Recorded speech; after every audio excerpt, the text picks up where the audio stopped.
سلام. امروز 7 مرداد ماه 1403 توی جایگاه سوخت ایستگاه 8 بهشت ایرانیان هستیم که یکی از جایگاه بین‌راهی مارال ستاره هستش. امروز اومدیم اینجا که شروع به کار ایستگاه شارژ خودروی برقی رو اعلام کنیم بهتون. جایگاه 8 بهشت ایرانیان یک فعلا در حال حاضر یک شارژر 60 کیلووات توی محلش نصب شده که دو تا پروتکل CCS و GB رو میتونه ساپورت کنه، شارژشون رو انجام میده. ایستگاه 8 بهشت ایرانیان توی مسیر تهران چالوس قرار داره. بعد از یه حدود 3-4 کیلومتر بعد از ولی آباد هستش، کنار جاده هستش. حالا جاده رو همکارم نشون بده. البته مه شدیدیه اینجا، جاده شاید کمی پیدا نباشه. ایستگاهی که قبل و بعد این ایستگاه هستش، نزدیکترین ایستگاه به سمت تهران میشه ایستگاه میدون آزادی که حدود 80 کیلومتر از مسیر آزادراه شمال تهران فاصلشه و یک مسیر هم از جاده آثارا بخوایم بریم حدود 130 کیلومتر این جایگاه فاصله داره با اینجا. جایگاه بعدی از اینجا جایگاه هتل میزبان بابلسر هستش که حدود 180 کیلومتر فاصله شه و حالا این بین این دو مسیر ایستگاه قرار گرفته و اینکه برای شارژ میتونید اینجا تشریف بیارین از امروز و شارژ خودروی برقی خودتون رو انجام بدید. خب برای شارژ خودروی برقیمون اولین کاری که باید بکنیم اینه که وقتی خودرو روبروی جایگاه روبروی شارژر پارک کردیم حتما از خاموش بودن خودرو مطمئن باشیم. این خودرویی که الان می‌خوایم شارژ کنیم خودروی تاکسی برقی جکه که پروتکلش جیبیه. کانکتورمون رو از روی شارژر برمی‌داریم. از اتصال کامل کانکتور به خودرو هم مطمئن باشید که کامل متصل شده باشه. میایم روی پنل پیسی شارژر دکمه شروع رو میزنیم و چون پروتکل جیبی رو برداشتیم اینجا هم روی جیبی سلکت میکنیم، انتخاب میکنیم جیبی رو. اینجا الان می‌بینیم کانکتور متصل شده است و منتظر احراز هویت. حالا توی این مرحله هم میتونیم از اپلیکیشن استفاده کنیم و این QR کدی که اینجا هست رو میتونیم اسکنش کنیم و با اپلیکیشن پرنده شارژمون شروع بشه، یا اینکه با کارتی که به موقع ثبت نام گرفتیم میتونیم احراز هویتمون رو انجام بدیم. اینجا می‌نویسه کارت مجاز است و میره برای آماده سازی برای شروع شارژ. که این مرحله آماده سازی برای شروع شارژ مرحله‌ایه که شارژر داره با خودرو ارتباط میگیره. یه چند ثانیه صبر می‌کنیم تا شروع شارژ شروع بشه.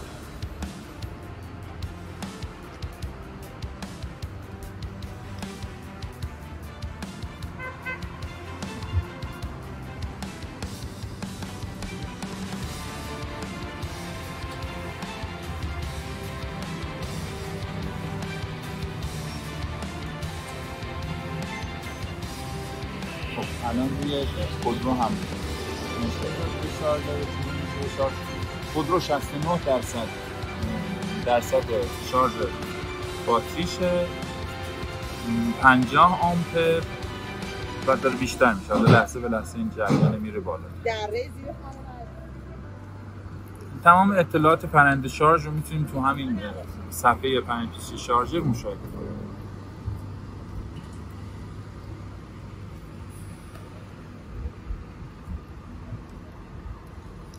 برای توقف شارژ هم اگه خودرو 100% بشه میزان باتریش اتوماتیک پرنده شارژ رو قطع میکنه، ولی اگه در هر درصدی در هر ساعتی میخوایم خودمون حالا به دلخواه میخوایم پرنده شارژ رو قطع کنیم و بریم، دکمه توقف رو میزنیم.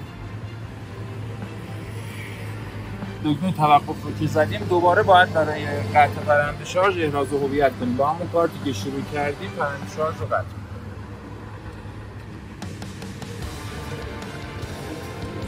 تو صفحه پایانی هم درصد نهایی شارژی که انجام شده رو نشون میده و میزان انرژی که تحویل داده رو بهتون نشون میده. کانکتور هم از خود رو جدا میکنیم.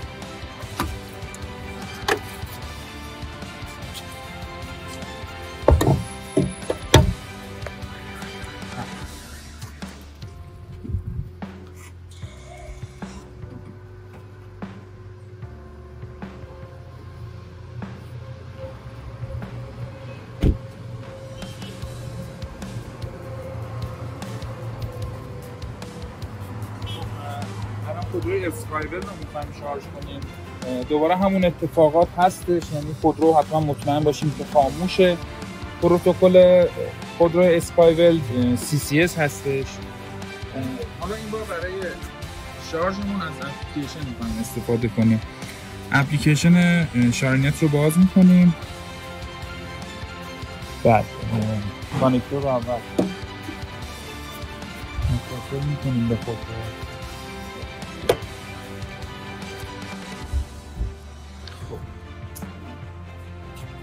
دکمه شروع مراحل هیچ فرقی با هم دیگه نداره، یعنی خودرو به خودرو فرقی نداره مراحل. دکمه شروع رو میزنیم. این بار به جای GB که سری پیش انتخاب کردیم، چون خودرو اسکایول CCS پروتکل CCS انتخاب میکنیم. کانکتور متصل شده است، منتظر احراز هویت. اینجا ما هم میایم دکمه توی اپلیکیشنمون شروع شارژ رو میزنیم. اسکن، دوربین گوشی که فعال شد QR کد رو اسکن میکنیم. مجدد انتخاب کانکتور CCS رو انتخاب میکنیم. ادامه.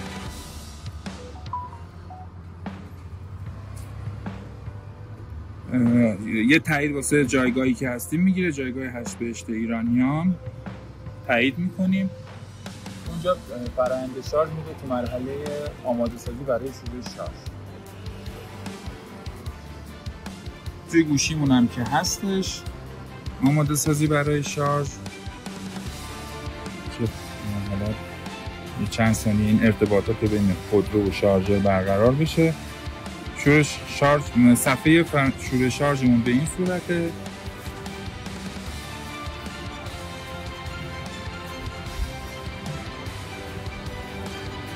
که همینجا ما میتونیم جریانی که داره براش، جریان حین شارژ و درصد باتری خودرو رو، هزینه‌ای که میندازه، انرژی که منتقل میشه، اینا همه به عنوان صفحه فرآیند شارژ میتونیم توی اپلیکیشنمون ببینیم. اپلیکیشن شارژ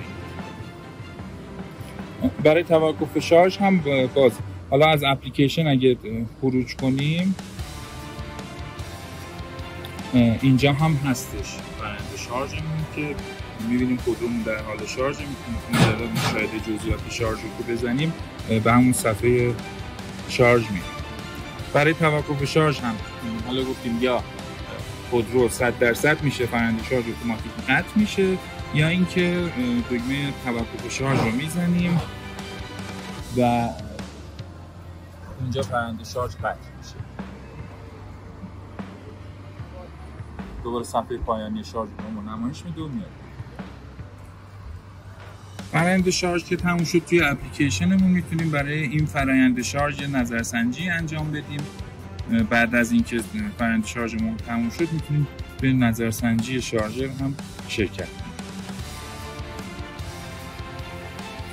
یه نکته‌ای که وجود داره وقتی فرآیند شارژ رو قطع می‌کنیم، حالا تو مواقعی خود رو قفل کانکتور رو آزاد نمی‌کنه. تو یه مواقعی حالا الان آزاد کرده، حین شارژ شما نمیتونید کانکتور رو از خود رو جدا کنید، ولی زمانی که شارژ رو قطع کردیم بعضی اوقات کانکتور جدا نمیشه، یعنی قفلی که خودرو روی کانکتور داره قفل رو باز نمیکنه.